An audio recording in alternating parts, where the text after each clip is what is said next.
Жұбайлар шаттығы Мұхаммед Ахмад Канған. Ерлі зайыптылардың қосылуы. Адам бойынан бөлініп шығатын сұйықтықтар. Еркек пен әйелдің жыныс мүшелерінен әртүрлі сұйықтықтар бөлінеді. Көпшілік олардың аттарын да үкімдерін де біле бермейді. Сондықтан ерлі зайыптылардың ара қатынастары жайлы әңгімеде олардың түрлері мен шариғаттағы үкімдері туралы айтылғаны дұрыс. Бұл сұйықтықтар 4 топқа жүйеленген.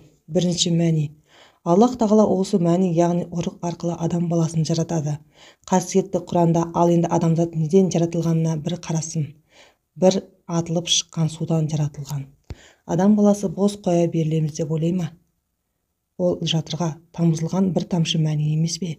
Сосын ол ұйыған қан болды. Сонда одан әйел екі жынысты жаратты.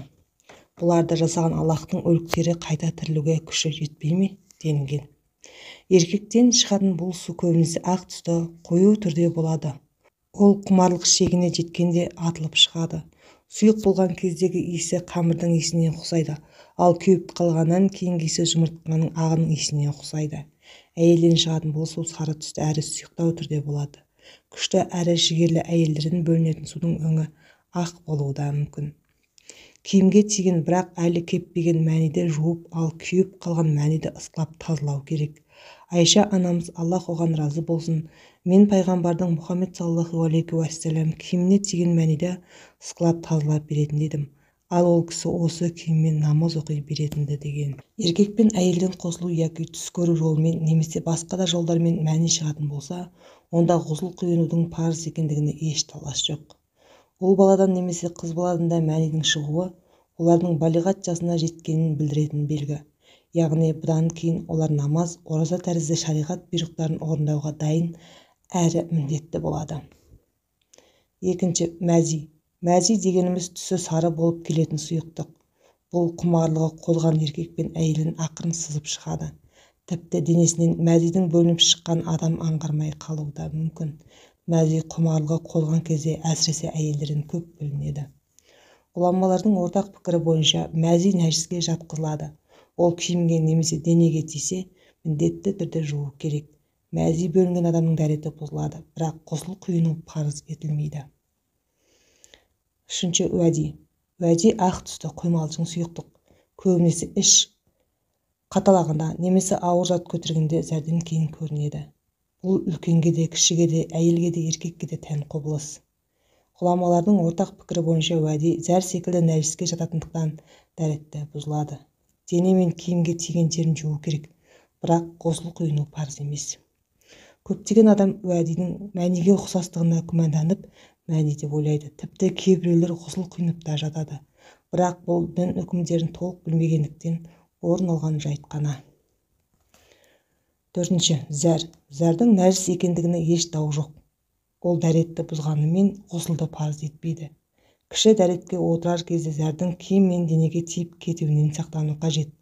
Абдуллах ибн Аббас, Аллах әкесі екеуіне разы болсын, Аллах елшісі Алланың игілігімен сәлемі болсын, екі қабірдің қасынан өтіп бара жатып, бұл қабірдегілер азапталып жатыр. Бірі өсек айтып сөз тасумен айналысқан, ал екіншісі зәрінен сақтанбаған екен деді деген.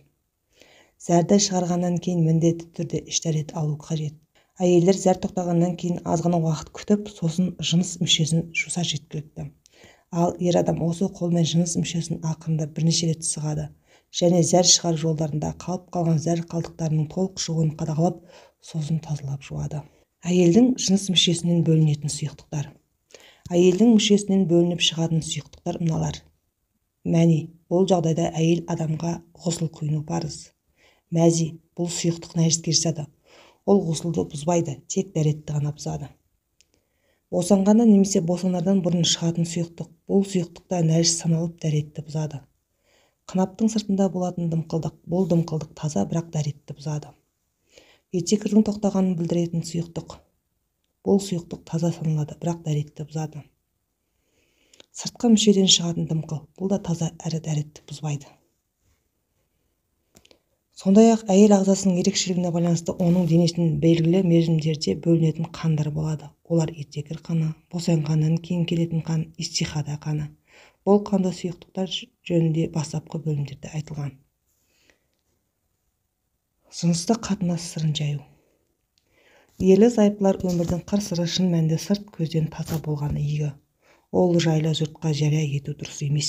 Аллах тағала ерлі зайыптылық өмірдің мағынасын толықтыра түсетін сипатпен бейнелеп, олар сендерге киім, сендер де оларға киім іспеттісіңдер деген.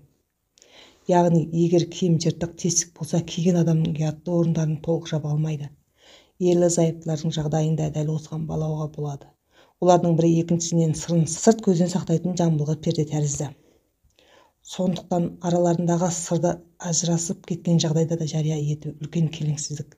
Пайғамбарымыз Мұхаммед саллаллаху алейхи уассалам да жұбайларды төсек қатынасы сырларын жаюдан тойтарған. Әбу Сахид әл-Худри, Аллах оған разы болсын, пайғамбар Мұхаммед саллаллаху алейхи уассалам, қиямет күні Аллахтың қасында ең жаман орында тұратын адам, зайыбымен қосылып, сосын араларында болған жұртқа жариялайтын адам деді деген. Ал имам ән-Науауи бұл хадис ерлі зайыптың арасында болған төсек қатынасы туралы айту мен өзара сөздерді, істерді жаю харам екенін көрсетеді. Қандай да бір себепсіз әрі ешқандай пайдасы болмаса, қосылуды сөз ету мәкрух саналады. Бұл адамгершілікке және әдептілікке қайшы әдет деген. Төсек сырларын жариялауға байланысты тыйым еркекке де әйелге де қатысты. Ерлі зайыптының екеуіне де араларында болған қатынас жайлы басқа айтулары харам. Ол құпия сақталатын іс. Сауал-жауап. Сұрақ: алғашқы түнін өткізушілерге қандай ақыл кеңес ұсынасыз?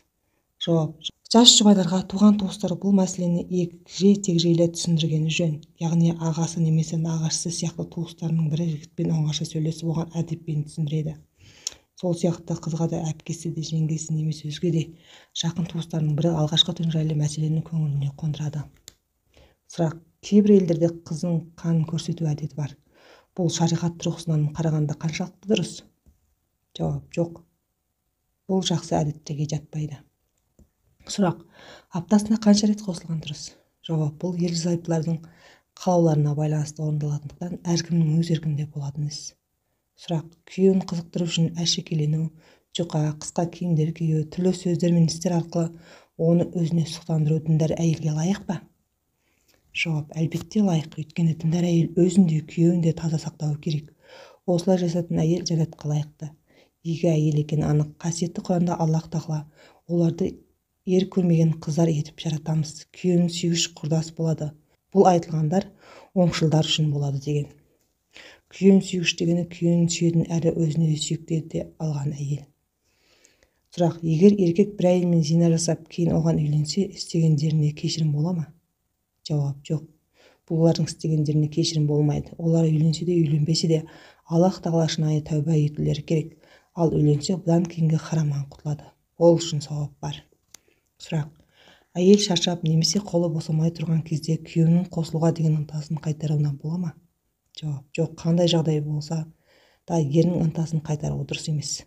Пайғамбар Мұхаммед саллаллаху алейхи уассалам ері қалап шақырғанда әйелі тандыр басында болса да келсін деген. Бұл хадис өзге шаруаға қарағанда әйелдің күйеуінің көңілін тапқаны, ұсынысын ешбір қарсылықсыз қабылдағаны маңыздырақ екенін көрсетеді. Сондықтан әйел адам шаршап тұрғанына қарамастан шама шарқына жеткенше күйеуінің көңілін аулауға тырысқаны жөн. Сұрақ: етекірі келген немесе босанған әйел күйеуінен сақтану үшін төсекті бөлек салғаны дұрыс па? Жоқ, бұл дұрыс емес. Мұндай кездерде еркек әйелімен жыныстық қатынасқа бармаса да оны аймалауға хақы бар. Сондықтан әйел күйеуінен бас тартса күнәһар болады.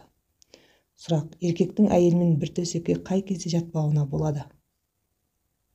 Жауап: егер әйелі белгілі бір себеппен күйеуіне бағынбаса және еркектің өз тірлігі шариғатқа қайшы болса, бірге жатпауына болады. Бірақ еркектің әйеліне ашуланып не жақтырмағандықтан жар төсегінен жируі дұрыс емес. Бұлай ету жақсы қатынас жасауға бұйырған шариғат үкіміне қайшы келеді. Сұрақ: егер еркек етекірі келген немесе босанған әйелмен қосылып қойса, бұған өтем, кафарат бар ма? Жауап: ғұламалардың ортақ пікірі бойынша мұндай әйелмен қосылу күнәға жатады. Сондықтан мұны жасаған ер адам Аллах тағалаға шынайы тәуба жасауы керек. Кафарат және оның мөлшері жөнінде ғұламалар арасында әртүрлі таласты пікірлер қалыптасқан. Кейбір ғұламалар тәуба етсе жетеді десе, кейбіреулер тәуба етіп кафарат беруі керек дейді.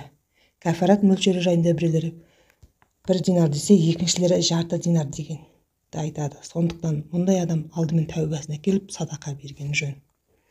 Сұрақ: ерлі-зайыптылар құмарлықтарын қоздыру үшін жыныстық қатынас жайындағы фильмдерді көрулеріне бола ма? Жауап: жоқ, болмайды. Мұндай фильмдер үлкен бұзықтықты, өзгенің қарауына тыйым салынған дене мүшелеріне қарауды, еркек пен әйел арасында құпия сақталатын істерді жария ететіндіктен харам етілген. Оны бейне немесе елес деп рұқсат ету шындыққа қайшы болады. Өйткені көз алдыңызға қойылған фильм елесте, жай ғана суретте емес.